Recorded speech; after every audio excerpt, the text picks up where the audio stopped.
Welcome everybody to the District House. My name is Hannah Jo, and tonight I'm here with Greg Wolfe. Welcome, Greg. Hello. Thank you, Hannah. Yeah, totally. I would love for you to delve into the title of your presentation tonight because it's a loaded one. And we're here at District216, which is a psychedelic social club. And so I'd love to hear from you about an expanded definition of the title of your presentation today and its relationship to psychedelics. Fantastic question. That's like a 30-second summary, which is going to be tricky, but I'll try. I love to expand on these things because everything is so connected. Essentially, our biology is so much, it's a two-way street with our mind, our psyche, our soul, as the term is sometimes used. Learning how that connection works, and there's so many combinations and permutations to that.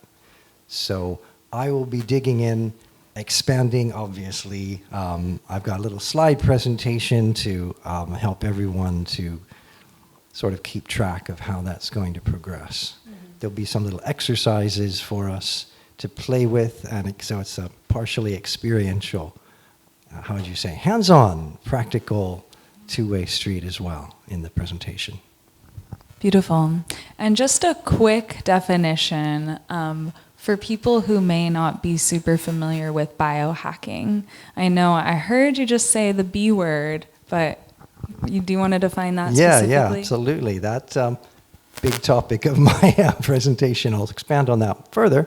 But essentially, it's an interdisciplinary approach to mastering your health and your performance using technology, nutrition, psychology, leveraging ancient and modern methods to basically take control of your health and looking at all aspects.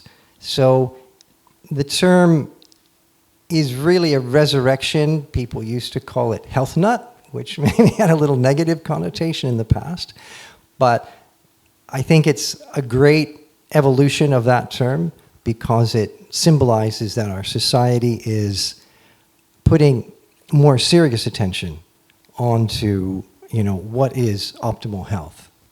You're going to find out a lot more tonight. Sweet. Well, I will join the audience for your presentation. And if questions come up for you as Greg is presenting, save them for the audience Q&A, and you'll have the opportunity to ask them directly on the mic. I would like a couple of volunteers for my first demonstration to kick this off. We have two lovely people here to demonstrate this. So I'm going to have to hold on to this, but it'll still work. What I'd like you to do, Jess, is hold the silver end like I'm doing. Now you guys get to hold hands and pretend you're a couple. And Jared, I want you to touch the back of my hand. Just touch it. Oh, wow. What was that? Touch again. You all saw that? Does it look like magic? Okay, one more time. All right, thank you. Give them a round of applause. Really simple demonstration. What's going on there? Well, it's not rocket science. Our bodies are electrical. We've been told that. What we probably don't know is that we have so much electricity in our body, it equals to as much power as a full lightning bolt, a lightning stroke that comes down from the heaven and explodes a tree. That's how much power we've got when we're healthy. Other people, well, they may be a little spark plug. And I think I'll dig into that a little bit more because there is an element which is really cool. I don't have any slides on it, but that electricity is related to the etheric energy. And in the ancient biohacking methods known as Qigong or Kundalini Yoga, and a few others, the Cossacks had some incredible trained people They were like Jedis, truly. They can master this energy to such a degree that they can project it as either electricity or fire. This one master, if you were to touch him, especially on his stomach here, it feels like you're putting your finger into a light socket, and people would get this massive shock, and they'd jerk back. And he would use that in his acupuncture and acupressure, actually as a healing modality. There is on video. It's actually a very old technology. Old video. Long before we had any computer enhancement. It's back in the 70s. There was a master in Indonesia, and he is on film, like being able to push something over telekinetically, to light a piece of paper on fire. And at one point, he took a chopstick and he pushed it through the table, so the chopstick was whole. It didn't break anything, and it kind of merged with the table. His chi actually got the chopstick to penetrate the molecules of the table. I can't do that. It would be fun demonstration. It just goes to show you there's a very high level of mastery that you can achieve. And this is, etheric energy, prana, chi, what have you. And now I'm going to follow my structure a little bit and let you know what's going on tonight. I'm going to now talk a little bit about myself, what motivates me, a little bit more on what's biohacking and why is it important to us. I'm kind of reading this off, but you know what? It helps me stay on track too. Especially my 12 pillars of vitality. It's like I wrote them down, but if I had to dictate all of them, it takes a while.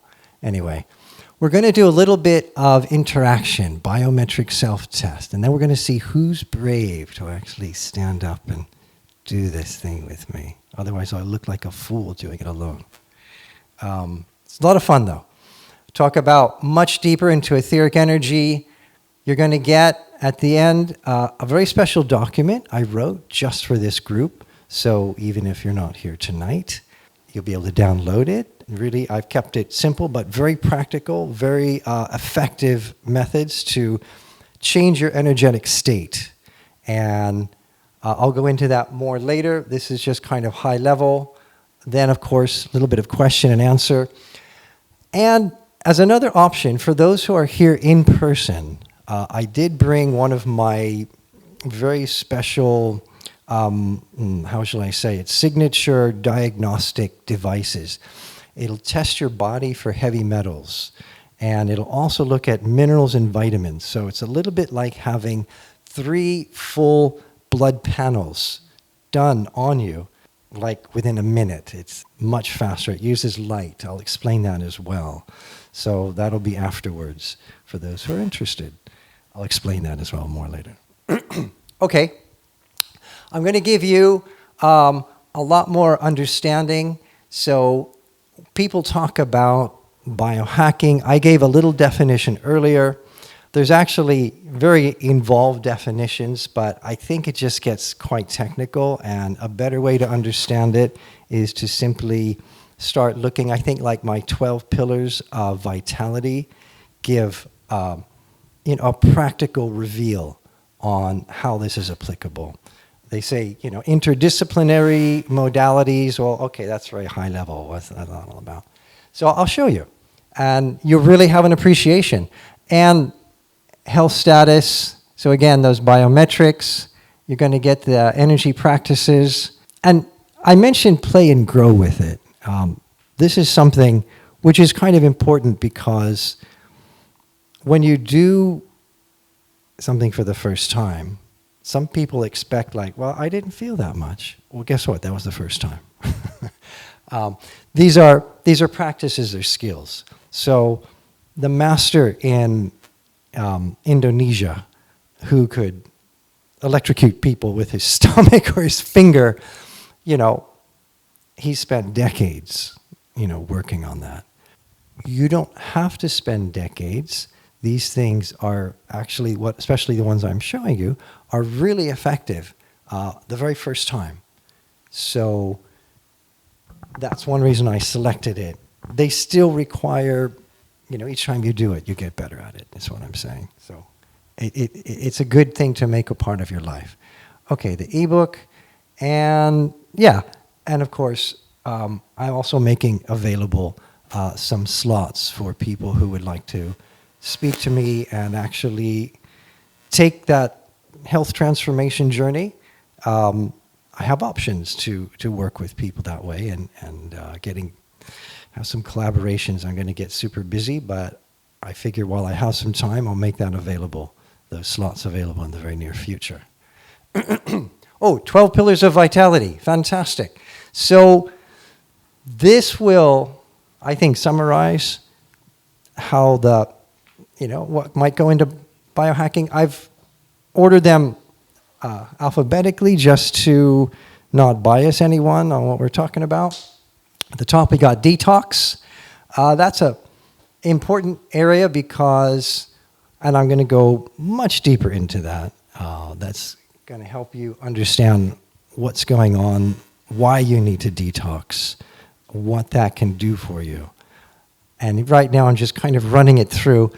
I think it's kind of useful to have a summarized list. And most people don't realize, okay, so maybe someone, I need help with my health. What shall I do? And they think, eat less and exercise. Drink more water. From this list, you can actually see there's quite a bit more to it. And this is a very high-level list. Each of these items is extensive. And this is something also, it's a customized journey. So one person, for instance, might have a real issue with sleep. I've got a client. He's been on sleeping pills for 20 years. It's going to be a huge milestone when he can get off sleeping pills and actually get a proper night's sleep after 20 years. So we're doing some fundamental work to get him into that stage. That's a big one. Other people, no problem there. But, they might have other issues, right? So diagnostics are huge. In biohacking, they say test, don't guess.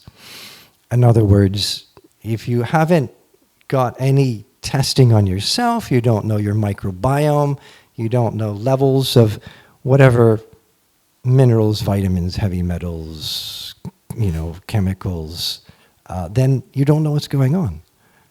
People, you ask them about, how much money do you have? This is what's in my bank. I'm earning this much.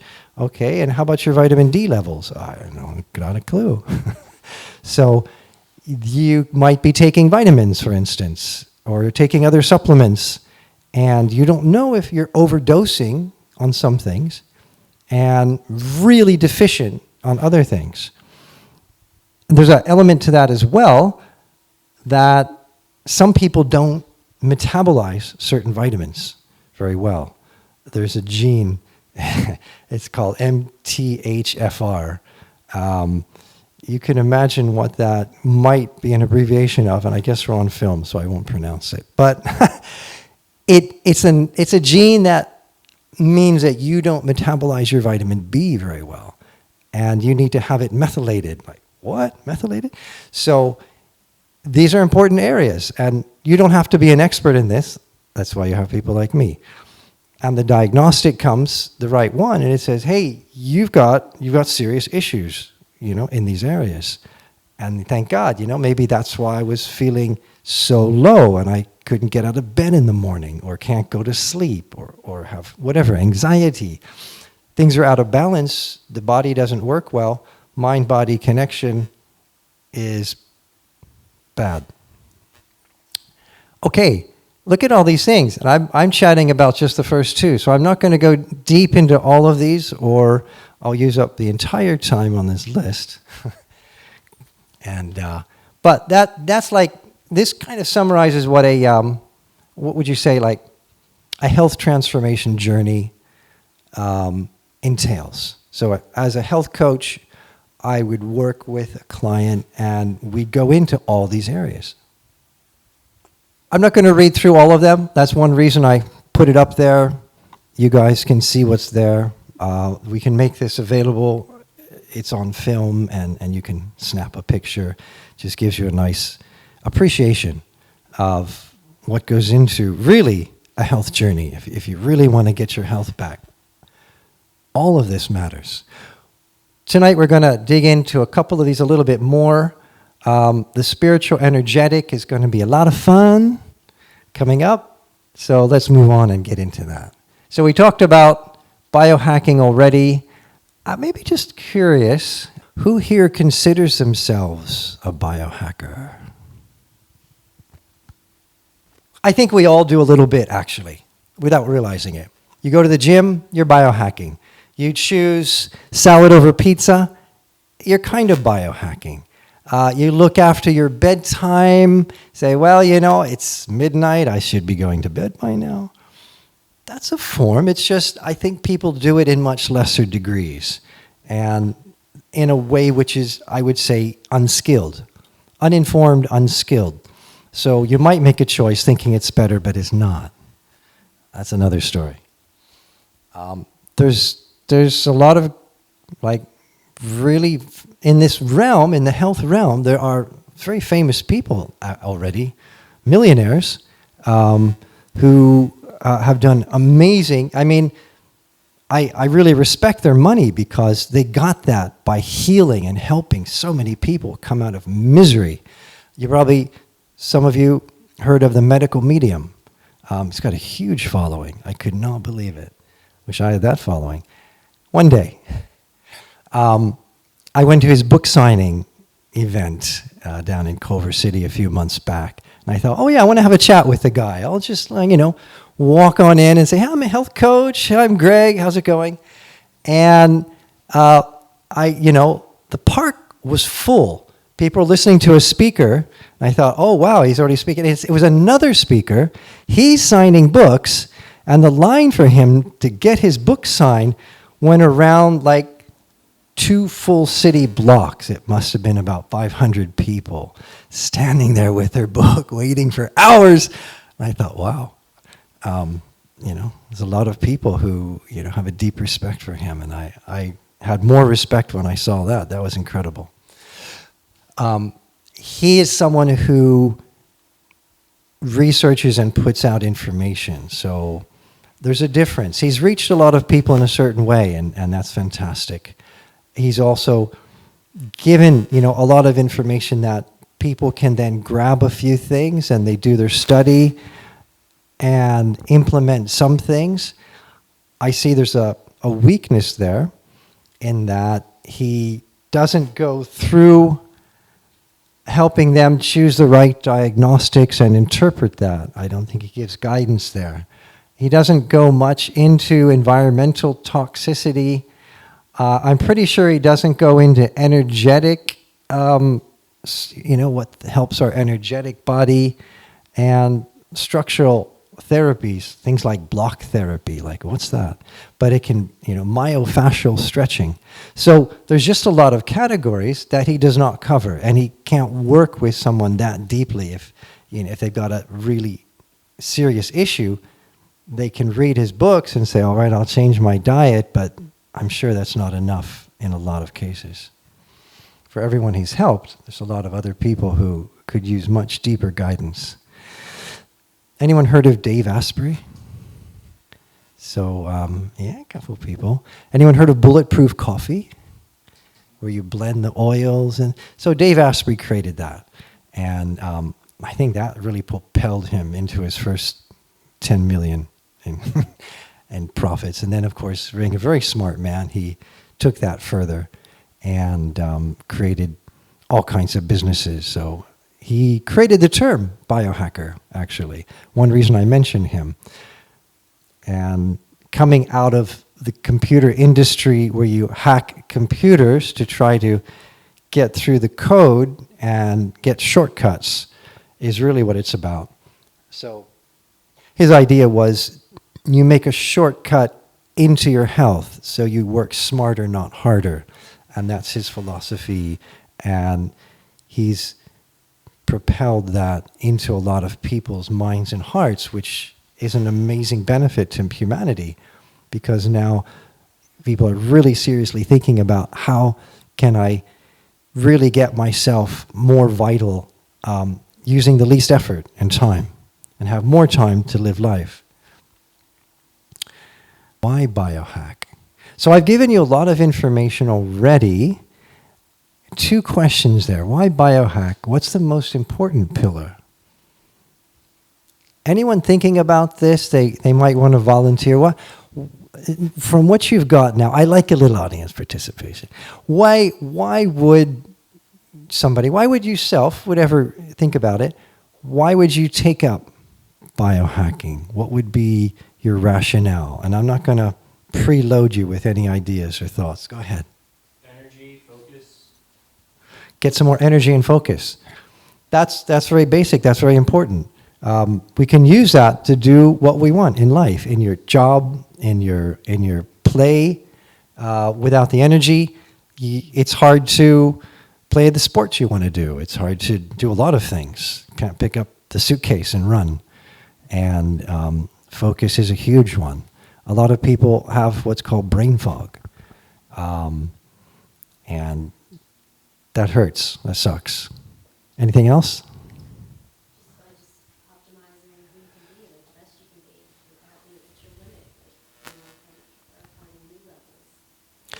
That's a nice, be the best you can be.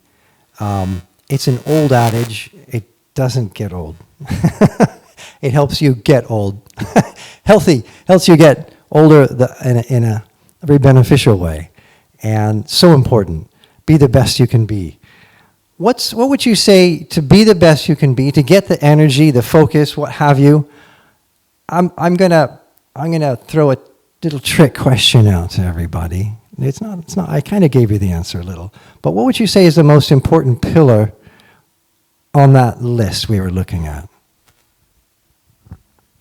And this could be individual as well, but think about like a very important, of all these steps, if there's just one thing that you could say, what should I do on that will make the most difference, what would it be?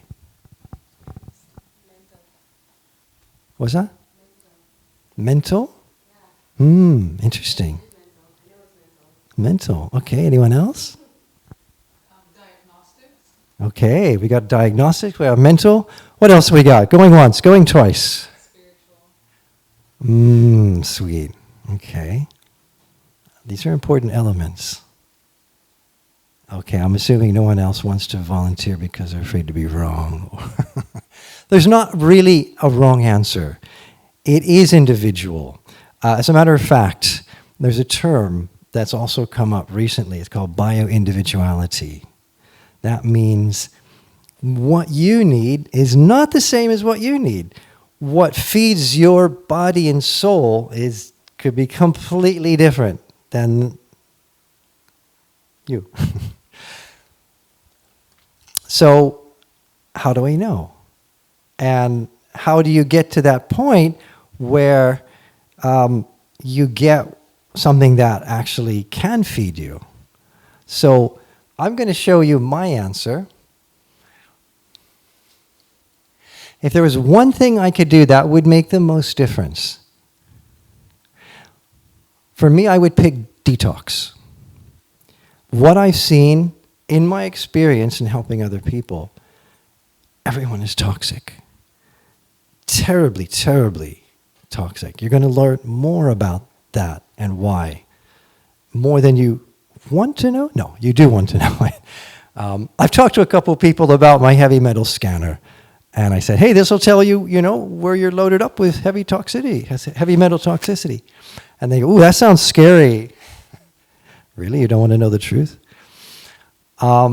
Diagnostics important, but knowing that everyone is extremely toxic, and toxicity affects your mind. It affects your focus. It creates brain fog. So detoxing clears the mind. To be able to get into a deeper meditation, if the body is agitated, and you're going to learn more about that, then it's very difficult if the body's not healthy. And to get it there, It's like saying, I've got this big house and I want to put some beautiful furniture in it and a grand piano, which is like $100,000 and whatever. And you go into the house and there's this garbage that's waist deep. I mean, nasty, rotting garbage, waist deep.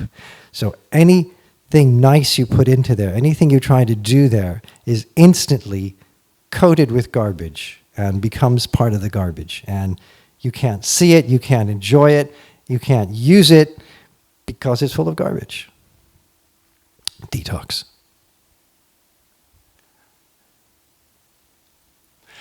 All right, we're moving along here. I love the timing. This is getting to be a little interactive. Here's where we get to play together. So I've got a few little DIY biometric tests. So the reason I put this up, and I emphasize it more, again, in my experience in speaking with people about health, a lot of them say, well, things are slowing down a little bit. It's kind of hurting, but I'm all right. I'm getting by. And I don't know about you, but just getting by means that going downhill, really. Things are hurting more. Can't do what I used to do. Well, actually, I can, but some people, their body doesn't perform. They don't actually know what optimal health is. And for me, I produce this. It's a little bit of a wake-up call. And it's not here to embarrass anybody and say, oh, look at you, can't do that. It's a metric. A metric means it's a measurement. If you don't measure something, you don't know where you're at, you don't know how you are, where you're supposed to be, so you don't even realize that you could be better. And as a health coach, helping people with optimizing their health, I help them to get optimal. That means not average. Optimal is above average. So these tests it's just for your benefit. And I put my clients through this, so don't worry. I'm not picking on this audience. What I'm going to start with is, this is a grip strength diagnostic tool. And it likes to turn itself off after about 5 seconds. So I'm going to pass this around, and each of you is going to get a chance to play with it. It's kind of fun. It goes really easy. I'm going to demonstrate. So I'm going to hit this start button. It says start here on the right. Just press it once. Give it a couple seconds. It sets itself to 0. You're going to grip it with one hand as hard as you can. It doesn't matter how long it is, only how hard. I did 123. And then, to accompany that, I'm going to struggle with this little piece of paper.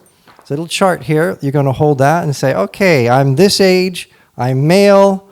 Okay, so I can see where I sit. For a male my age, 105 is average. Over 105 is strong, optimal. So I did 123. That's pretty far above average. Pretty happy with myself. Grip strength is a huge indicator of your mortality. It's one of those tests. And there's a guy, biohacker, called Gary Brecka. Probably don't know who that is, but he's made also millions helping people. And he used to be in the insurance industry to calculate how many years a person has left to live, and then they would base the cost of their life insurance on his calculation. He had to be accurate. Insurance industry, they want their money. They want to know. And he would look at all these parameters, and he was very accurate. And he would be able to find out how long someone has to live. Scary. Like a few years, maybe 20 years, whatever, depending on where a person's at and what's going on with them. So this is one of those. All of these are tests that help you to see, what's your mortality. Are you like in the green zone or whatever, the level which will live really well, have a good health span as well as lifespan.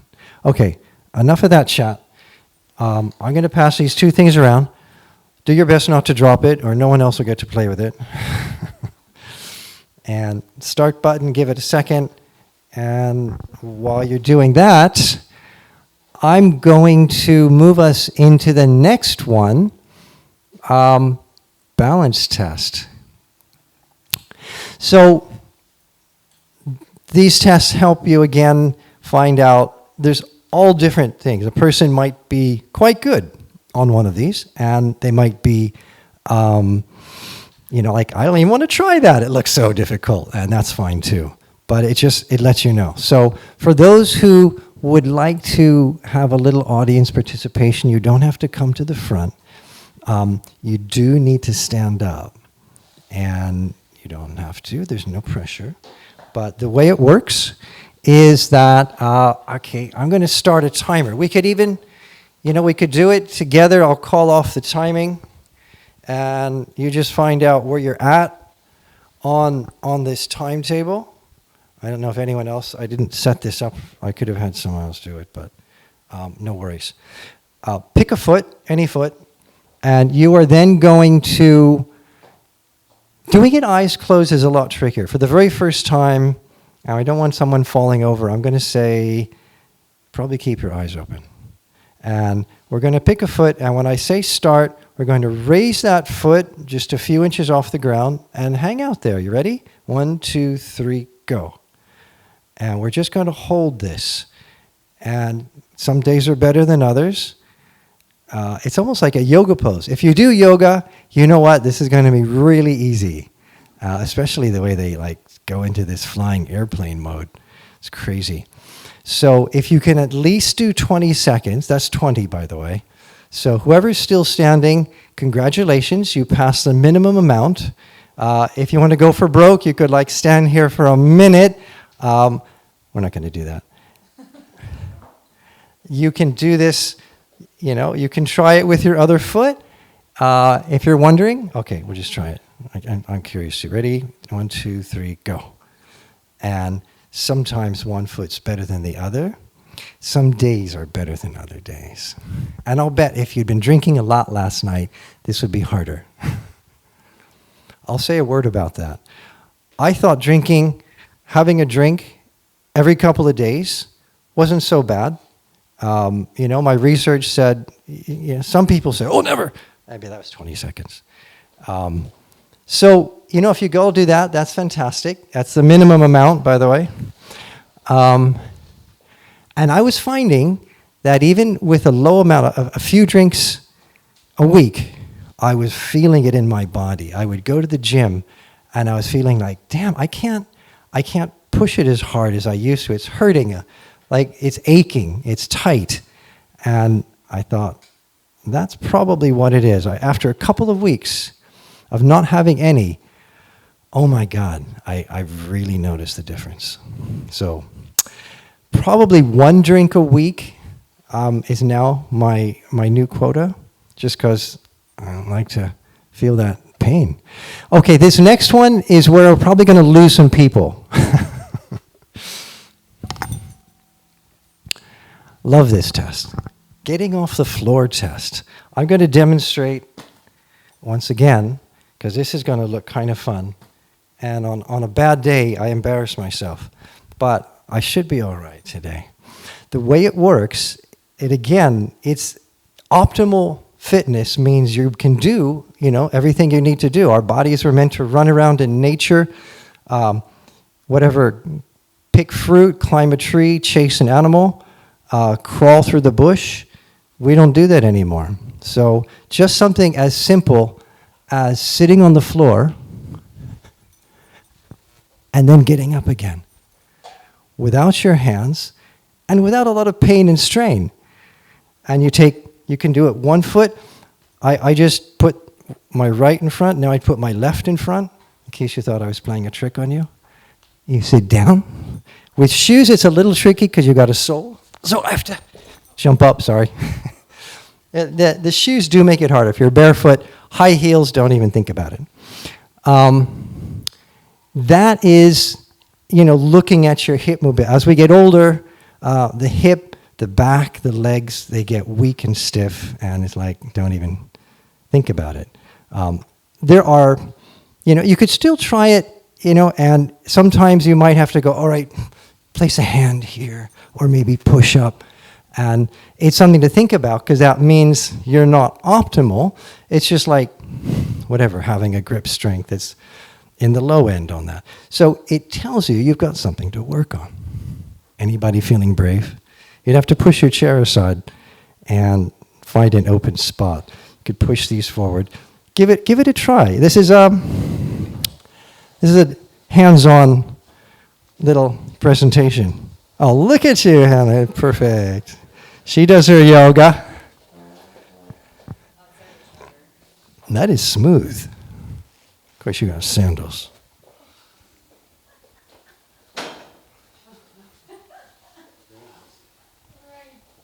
He's wearing high heels. It's okay.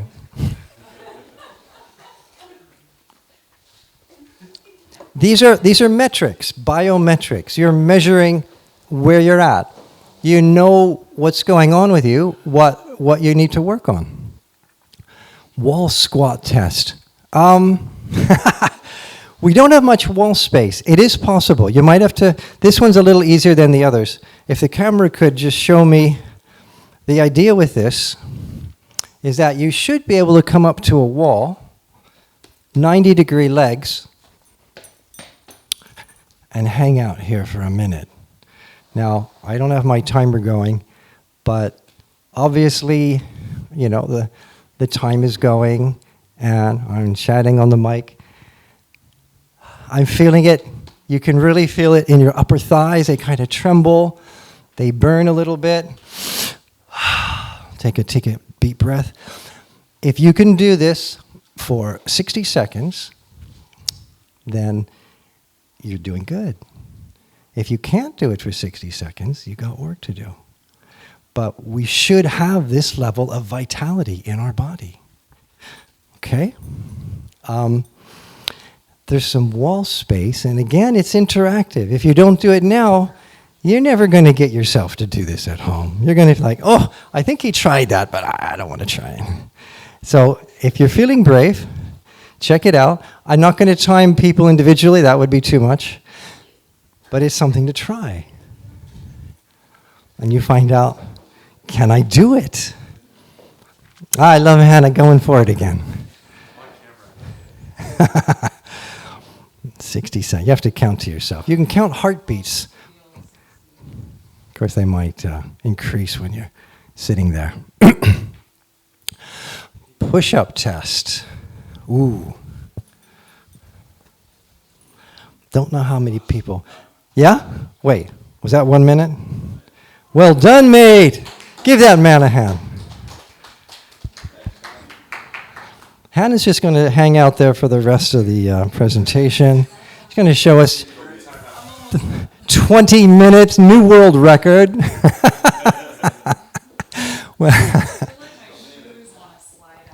Oh, right, that's a little tougher. Those might be slippery, huh? Added challenge. And you know what? This is actually incredibly good exercise. So all of these things, think about it. If they're a demonstration of your vitality, guess what? If you did these every day, it might build your vitality. Crazy thought there. I'll throw in a little bit of trivia here that is when it comes especially to men, the exercise that develops their testosterone better than anything is building up these thigh muscles. So carrying a heavy weight, doing a squat with weight. I like to have the weight on my shoulder because it also builds the back. Or what's called the farmer's carry. Definitely something we can't do here. But for a male, up till like age 40 or something, should be able to carry his full weight, divided in two at each hand, and walk with it for at least 1 minute. So for me, it would be like 82 pounds in each hand, a dumbbell. 80 pounds in each hand and walk around for a minute. I do that at the gym. on a good day. But then, I'm not 40. Don't know if any of you knew, but I'm actually 61. So, give that lady a hand. I'm aiming to pass that, but it's going to take a while. But I plan to do it feeling as good as I do now. David Asprey continues to tell everyone in public he's going to make it to 180. Who wants to join him?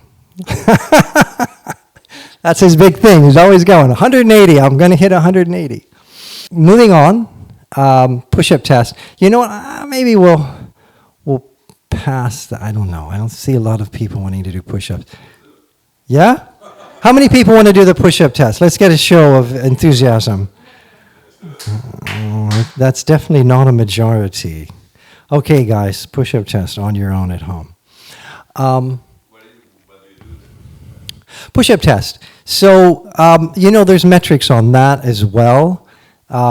You should be able to do push-ups either quickly for about at least 30 seconds, or you should be able to do, depending on your age. So there's another chart, and I don't have charts and details on everything. Pardon? Fantastic. And you're doing some biohacking back there. Quietly biohacking. My congratulations to you. You're doing well. Does it matter if your knees are on the ground too? So I have a hard time doing push-ups unless my knees on. I can only do so many. If your knees on the ground, but you have to be straight. Well, it's obviously a different test for women and men.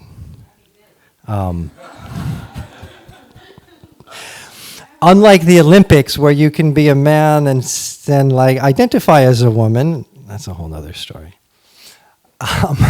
Is repetition, I'm sorry, I want to get clear, is repetitions or is holding the push-up test? Yeah, so it's a push-up. So, sometimes my wrist is a little funky. I sprained my thumb. You could use your fist. Even better, if you're actually going to do push-ups as an exercise, it's good to have, grab something like a dumbbell so you can grip it instead of putting your hands flat on the floor. It can be a good yoga stretch, but if you're going to do push-ups like that every day, it can be hard on your wrist. But, for a guy, I could do a quick demo. You've all seen a push-up, though. So it's just, you should be able to do 20 or 30 push-ups. You look like you're in good shape. I'm sure you could. I used to do the Wolfe. I used to do the breathing and the push-up. And you hold your breath. You release your breath and then you go boom, boom, and pop up. I breathe on but each movement. It's a short push-up. I got to 70 with one breath. Wow, 70? That was my maximum, yeah.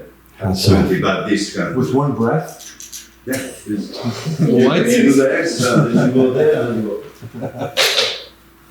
Those are short pumps. Yeah, there's about 10 different ways to do push-ups. So this guy passes the push-up test. He passed.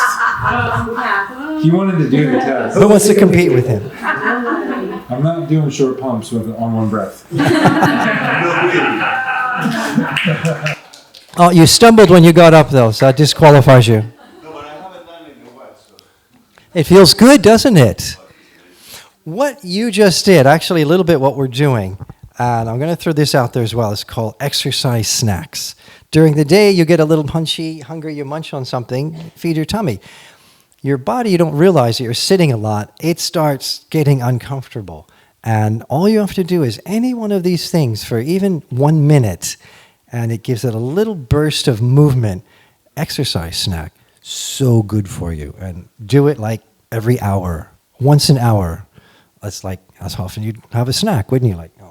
Have a candy bar. Better than a food snack, yeah, or candy bar. Posture assessment. I see a lot of people, like this these days, yeah? They've got the phone neck. So you measure this by just simply coming up against, now your feet are a couple of inches away from the wall. So you should ideally touch with your butt, your back, and your head. And you know what? I'm not perfect. To get my head back, I realize I'm a little bit forward too. So it's hard to be perfect. But this tells you where you're at, and it tells you where you can go. And when you've really got it, you have that, like you feel that string, and you always have that really straight posture. You should have 3 curves, here, here. I can't point to all of them. And you should touch on your butt, your back, your shoulders should be touching. People who are hunched, there's so many people, they'll go like this when they're against the wall, and there's a huge gap with their head. Posture assessment. Your posture is another huge indicator.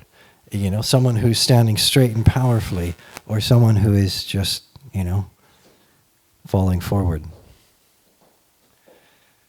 Oh wow, this one's going to be good. This is real simple. Doing it while we're seated. Body oxygen level test. We're all going to do this together. And again, it's not a point where you feel bad or embarrassed if you're not getting a high score. Even athletes, they say, don't get a high score in the beginning. And personally, I don't practice as much. Anything, like I said, all of these things can become exercises. So this works, and we'll do it. I'm going to catch you by surprise here. We're all going to do it together. I'm going to ask you, the count of 2, to exhale and keep it out. 1, 2.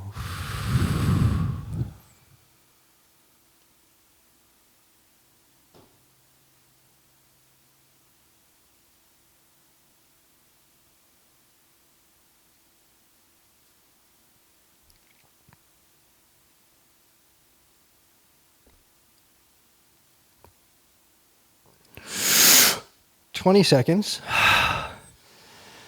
If you could keep your breath out for at least 20 seconds without hyperventilating first, it's an indication of your body oxygen level. And it means your lungs are working pretty good. If you can't, you've got work to do. You're not optimal.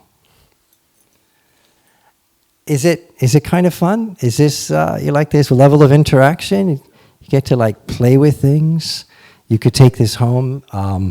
Little reminder, there are 3 times as many of these tests, but I had to pick and choose carefully what we could possibly do in a kind of a presentation space like this. And but it's fun. As a matter of fact, I feel good. I feel invigorated just doing these.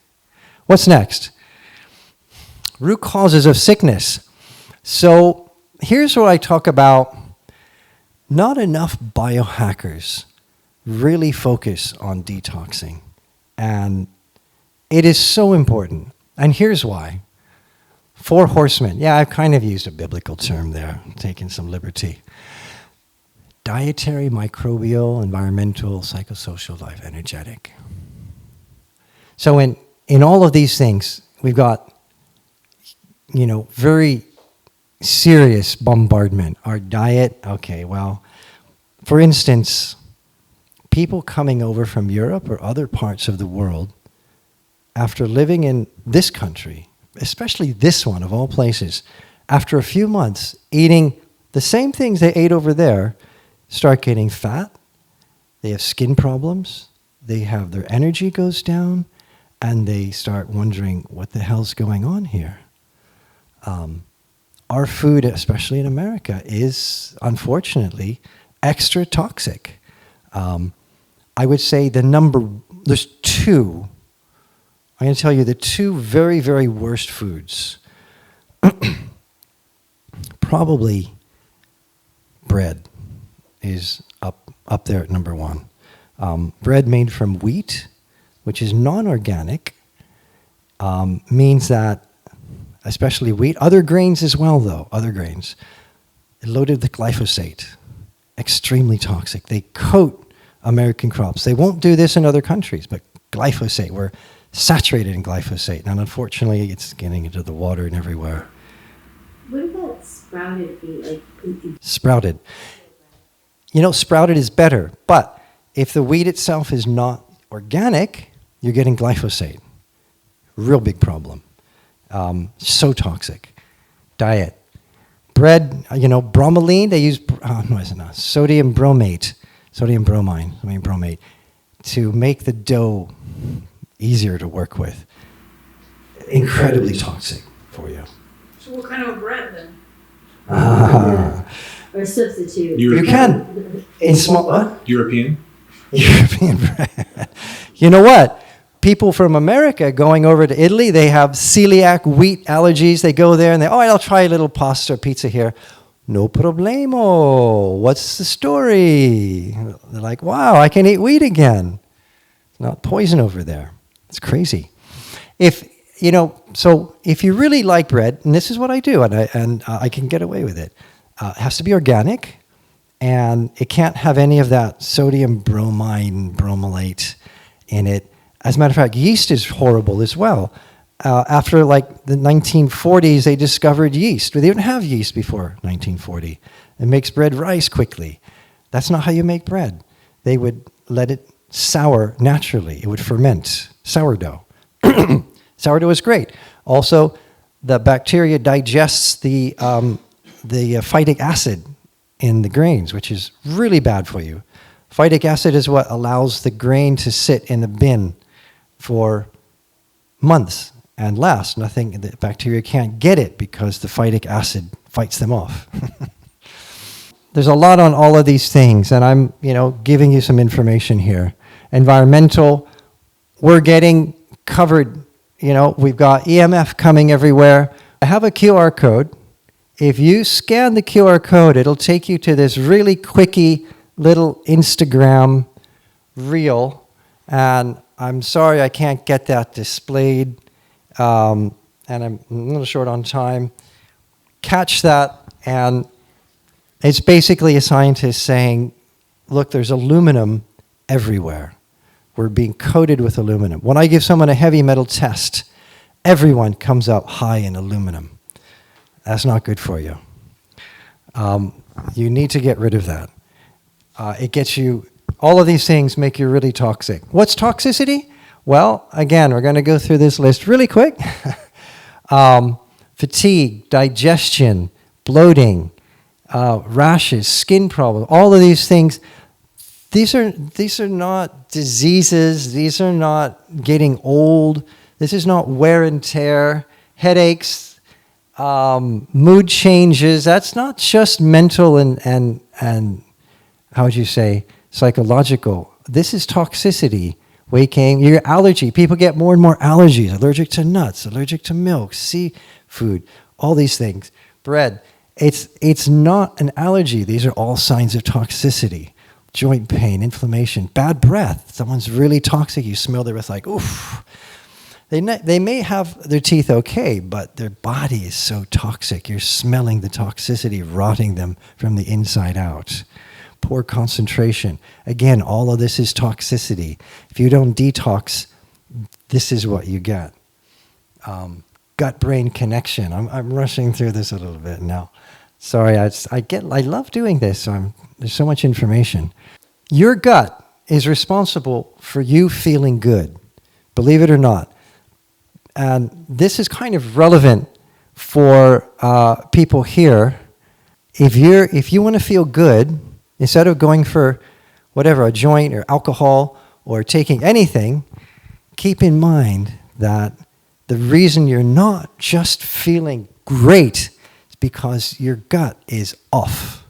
And how does it get off? Guess what? Parasites. Someone asked a health coach, how do you know if someone has parasites? They said, well, are you breathing? You have parasites. Everyone has parasites.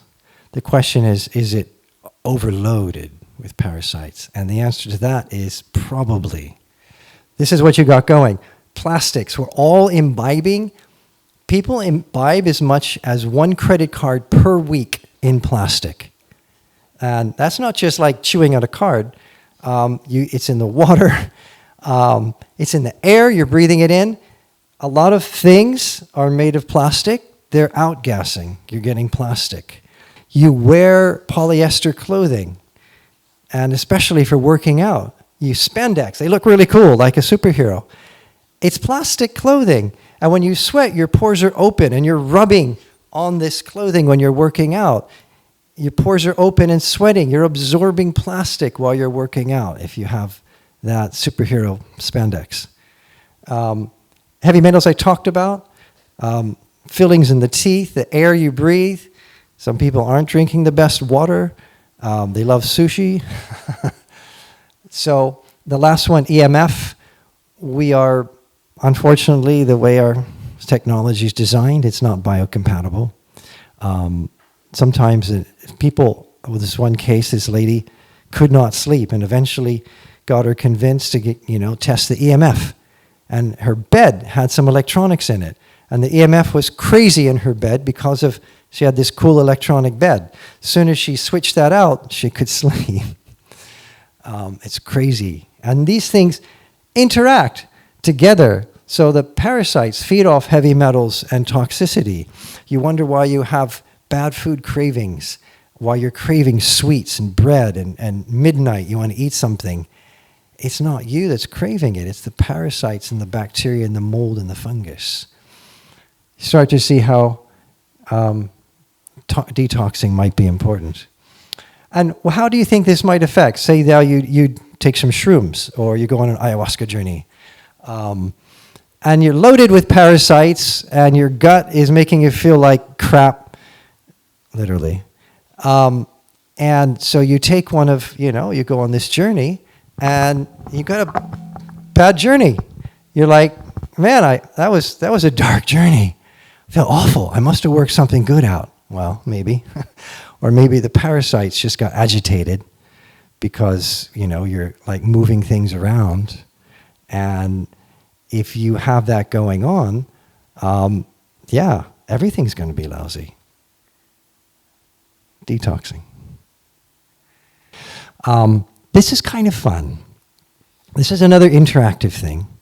And I've got it all written out here. And, they're my little notes. So I'll be explaining it as we go. Here's what we're going to do. We're going to run through this.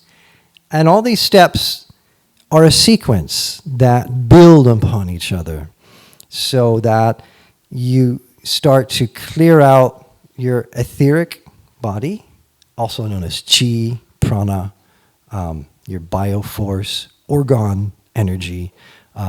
Wilhelm Reich coined that term about 100 years ago, and he was assassinated for that. And his stuff was taken. That's another story. Then we're going to activate it a little bit, and then we're going to see what we feel. So to start with, I want you to just take a note. Have your hands just resting in your lap. And you could maybe raise them a little bit. Just feel your hands. Just feel how they are right now. That's it. And even the act of feeling it actually changes things a little bit. But we're just doing a quick check-in. This is like a before and after.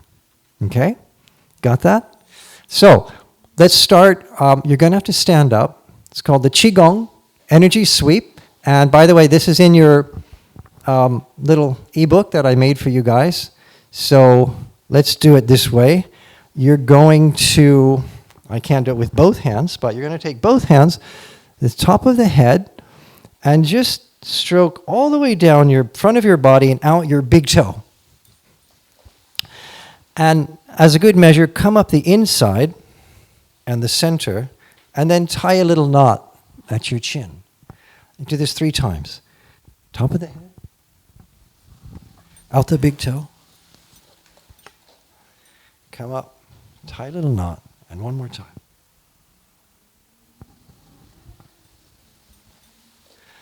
This is sweeping out the old energy. Now, even furthermore, and this is one you can do in times of stress, something's annoying you, or you're just feeling, agitated, not comfortable. Starting with your hands on your thighs, take a breath, and then make a fist, hold your breath, bring your hands up, hold your breath. And as you come out, open your hands and go, shh. You can do this 3 or 5 times. Again. Shh. You can bend your knees or not bend your knees, as you like. similar, but it's like a okay. One more time. Fantastic. So we're clearing out. That relieves stress, tension, agitation. Okay, now I want you to, we're just kind of connecting a little bit more with the earth. Feel your feet contacting. Feel the pressure of your feet. And imagine that pressure and feel the base of your spine. And imagine there's like a little bit of like fluid in the base of your spine that goes down your legs into the bottom of your feet. And then feel it sink down into the floor. Just use your imagination. It's a kind of a feeling, though. Like, some people visualize, some are more kinetic, but kind of feel it even more than see it. Let it sink down. Feel your weight sink down. Then imagine it actually just is like a magnet, and that energy, that little light, that little feeling shoots all the way down to the core of the earth. And you're feeling something in you. Just reach out, and it's not like your hand, it's more subtle, but, and this will get better with practice, by the way. Just feel that connection. It's like, and then you can even feel like it's a two-way street, like the earth says, oh, hello, you noticed me. And it connects with you, and you get grounded. You breathe this up. I kind of combined this with the previous one, but that's okay. And you can breathe it up, and breathe it all the way up through your body. Breathe it up into your head, and you can even let it flow back down, all the way down into the earth. And it touches the earth, and you breathe it up again. We're connecting to the earth. We're grounding ourselves. There's a little bit more. No, we don't have time, so I'm gonna go further than that. We already did the tying up of the knot. By the way, you can also do this with the cosmic energy. So if you want to get more connected to your higher self, your spirit guides, you stretch out. You breathe in. Stretch up into the universe, way, way in past the galaxy. Stretch way out into the universe. You can even feel like you have this pole of energy going from the cosmic into the grounded earth. And we, as humans, are stationed between heaven and earth. That's one of the principles of Qigong. That's probably the most ancient biohacking technology, few thousand years old. Okay, next one. We still need to clear out and shake it out. So this is energy shakeout. For this, yes, just start. You can start with a little bounce. You can feel it in your knees. Think about all the different joints. How would you're getting your knees. How would your hips move around? Like shake your hips back and forth. You look like a rock star. Yeah. Twisting. What about your shoulders? Move your shoulders. Work your shoulders. Work your belly, your chest, your neck, your head. You can get them going. I like to get the shoulders and hips to counter twist and back and forth. Keep this up for another 10 seconds. Make it a little bit more vigorous. It's good to start slowly because you don't know where you're at. You don't want to hurt yourself. Breathe in, breathe out through your mouth. You can make a sigh. It's not necessarily jumping so much as shaking. Give yourself a good hard shake, and then after a few seconds, harder, shake it. We're going to build a climax here. Harder, shake it. Now freeze. Feel that beautiful, vibrant energy. What is that? What is vibrating in the body like that? Some people call it chi. You shook up your energy. You awakened your energy. Okay, for this one, we sit back down here. This is a simple breath. There's a couple of variations. There's lots of different breathing exercises. This is good just to center yourself. You're breathing in through your nose for 4, hold it for 4, exhale slowly. A little bit slower than you're breathing in for 6. So we'll do 3 breaths this way. So inhale, 1, 2. Hold it, and exhale slowly.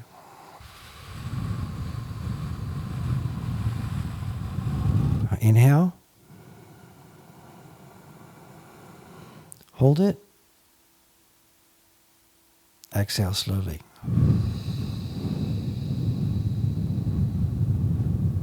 One more time.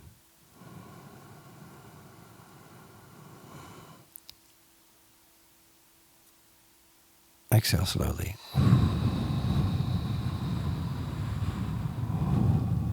Very calming.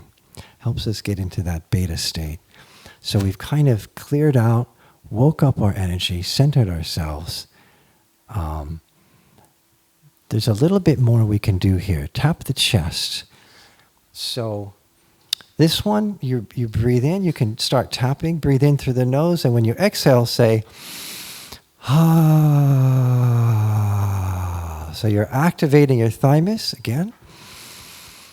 Ah, it's a little bit energizing. Ah, and the ha sound clears your heart and your lungs. Ah, that sound is good. Actually, it's a qigong mixed with a couple of practices. The ha sound relieves grief, and if you have any heartache or emotional pain, that sound and that will help you relieve that. So now, shake your hands, rub your hands, and then hold them together.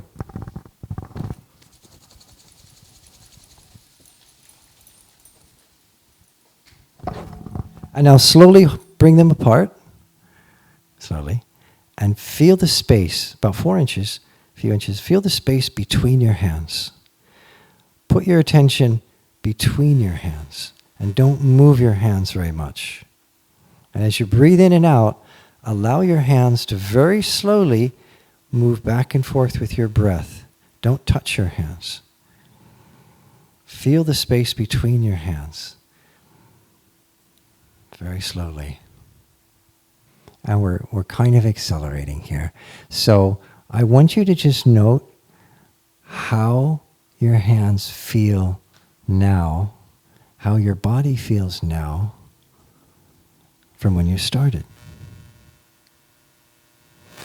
And I wish we didn't have to rush this, but time keeps on ticking. Etheric energy. What can you do with that? Well, think of the guy in Indonesia. He could use it on people to acupuncture and light fires and stuff. There's a lot of things you can do with etheric energy. Okay, so that's what we did tonight. We went through biohacking. We told you really what matters. You got a chance to check yourself. Would have liked to spend a little more time on the chi practices. You did find some energy clearing techniques, again, in that ebook. You can work on, you can play with that some more. Like anything, as you practice, as you actually put the time and work into it, you get better with it. So it's something for you to, it's like an introduction. I hope it's been kind of new and refreshing information.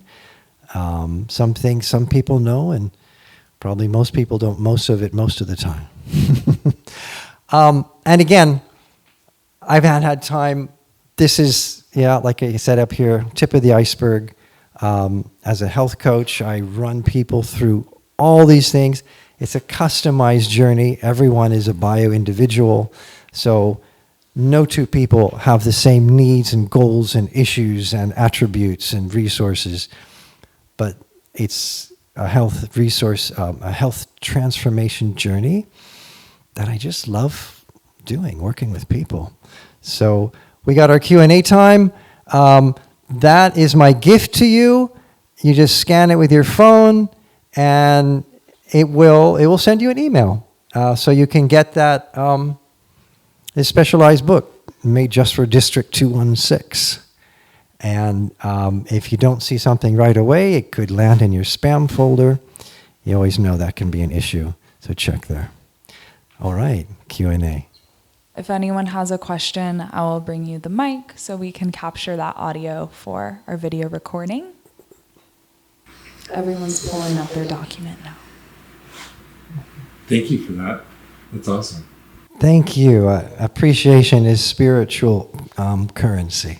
And my email address is your currency, so you got it. I always like to kind of ask somebody like, what was your most challenging case that came to you? Like, what was like somebody that was really struggling or challenged by a health issue, and so like a real miraculous comeback from it, or got really good results? Most cases are kind of challenging. Unfortunately, a lot of people wait until it's a little bit too late, and they're hurting. And they got they have names on their problems like arthritis, sleep apnea, eczema, overweight. But more recently, I have a client and a friend. So I've given him a little bit of a longer runway, and he was just going downhill. His energy was going down. He just, there's a few things he couldn't do anymore. Of course, he was 80 years old. He still is, actually. And, he'd been trying quite a few things, and we're scratching our heads. So I ran him through my oligo scan, which I mentioned up there very briefly, the heavy metal scanning device, and it came up his vitamin D was so low. It was only like a couple of percentage points, practically zero. Vitamin D, super important. It's a multi-spectrum. So that immediately told us we had to get him on a high vitamin D protocol immediately, and he did it. And then, of course, I said, hey, you forgot the K2. It's very important those go together. And he said, like a day or two later, he had the best bowel movement in the last 3 months. I mean, whoa, that's a long time to wait. No wonder he was feeling like shit. And other things started to really shape up as well. His energy picked up. He could focus. I'd say that, with something that low and at that age, it could have been a death toll for him, if that one thing. We have a friend that's suffering from a heavy metal toxins, just seems to be trying every modality, known to man, like acupuncture, EES. They just did the combo, what's that called? Combo the thing, and it doesn't seem to be doing anything. And that's why I say, is it like a mental thing when people are holding on to it, like because nothing heals you, you heal yourself. I hear exactly. I'm reading between the lines a little bit, and I've heard this multiple times. People come, they say, I've tried all these things. And it's a little like they're saying, I've tried everything, nothing will work, I'm giving up. Well, guess what? He hasn't tried everything. And everything you mentioned, I heard you mention, does not work for what he needs. That's the problem. Obviously, he still has a problem. I do know what can help him. We can talk later. Yeah. What is the process of the scanning to have to assess if I wanna know what is my level of heavy metals? What is the process? So I have a device. It's again one of my signature tools for diagnostics, and it's portable. I actually brought it tonight. So after this, if anyone's interested, we can sit down together. It goes very quick. And we'll discuss how it works and how everything later, A couple things could take a little more time. We'll just have a chat. And I think the longest is once people see their chart, they go, ooh, what's that? We spend 10, 20 minutes chatting. Okay. I'm in. Sweet. Well, thank you for bringing your passion and your energy to the district house tonight.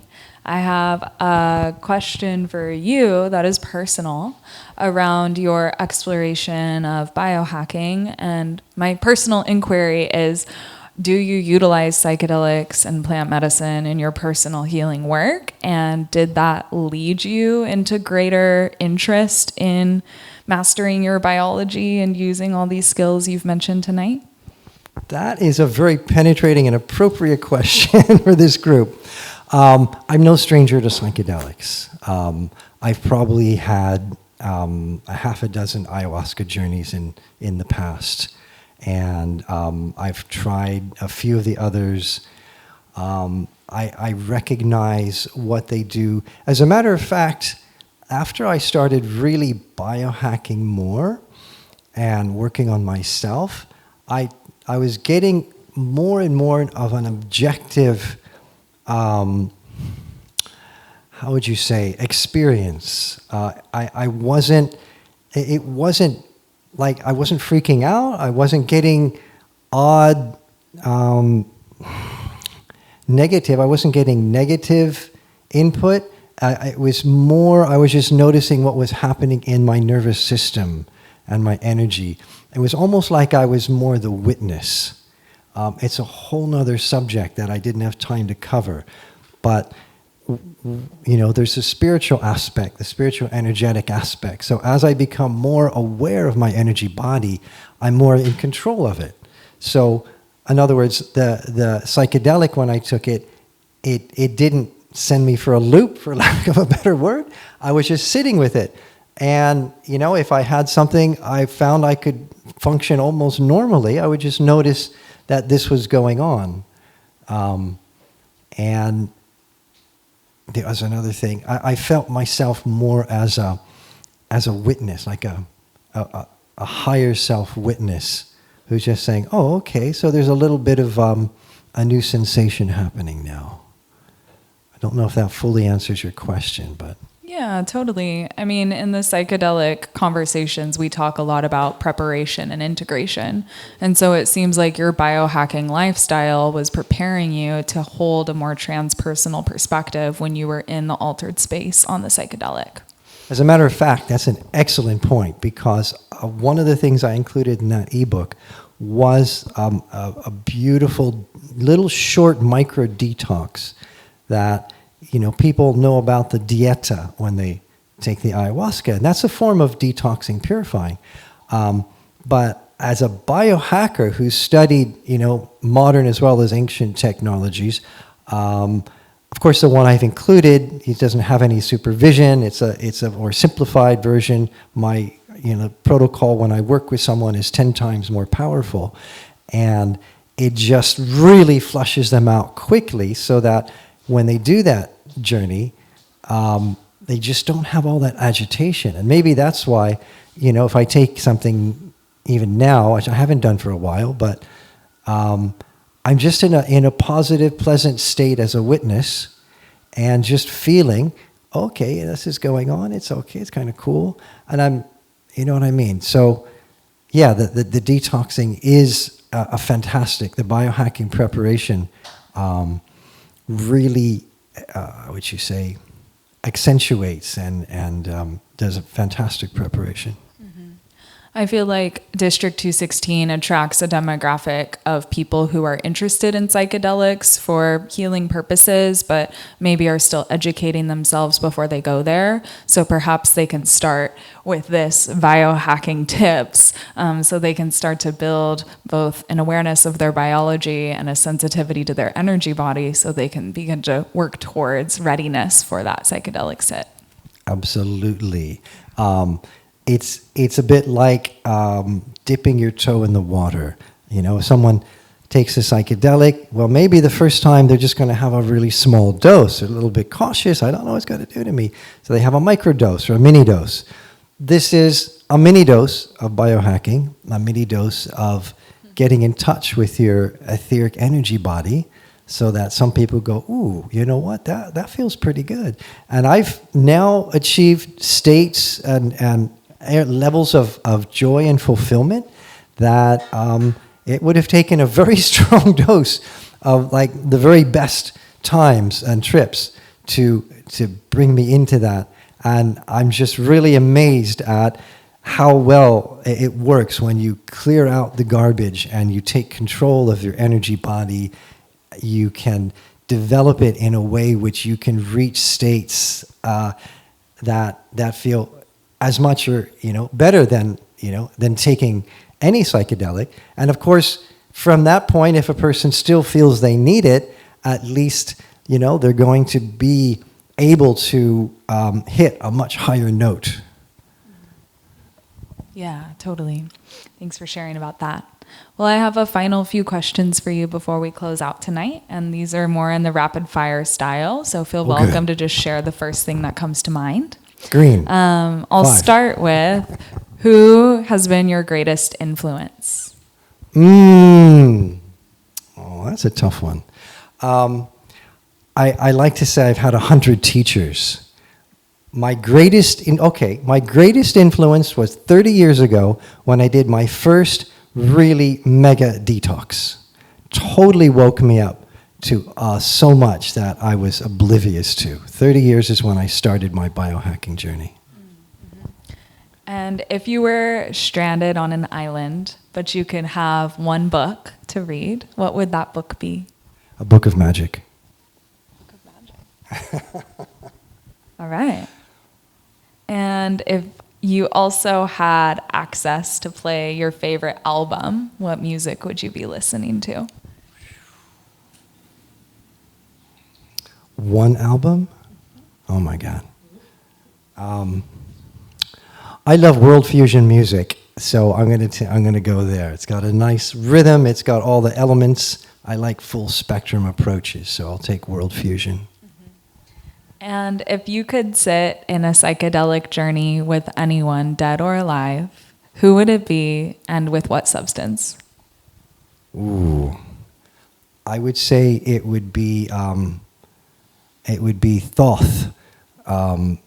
He was an ancient king of Atlantis and Egypt. He lived to be about 20,000 years old. What substance? Say again? What psychedelic would you take with Thoth? I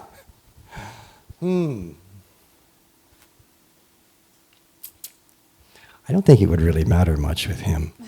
But if I had to pick one, I'm thinking maybe San Pedro. San Pedro with Thoth. 5s. Oh, yeah? Yeah. Cool. Well, thank you, Greg, for sharing a glimpse into the world that you're so passionate about. And thank you for bringing this information to us tonight at the District House. This was a great joy to share this. And that just leads me for one final thought that is so incredibly powerful. The best biohack is finding out what is your soul calling in life and just go for it, because that is so fulfilling, and the universe comes behind and supports you when you're following your soul with your joy. Mm-hmm. Beautiful. Well, thank you, community, for joining us tonight. Come again next week, and definitely join us for the marquee event on Saturday the 16th. Talk to Jacob or visit our website for more info about that. Thank you.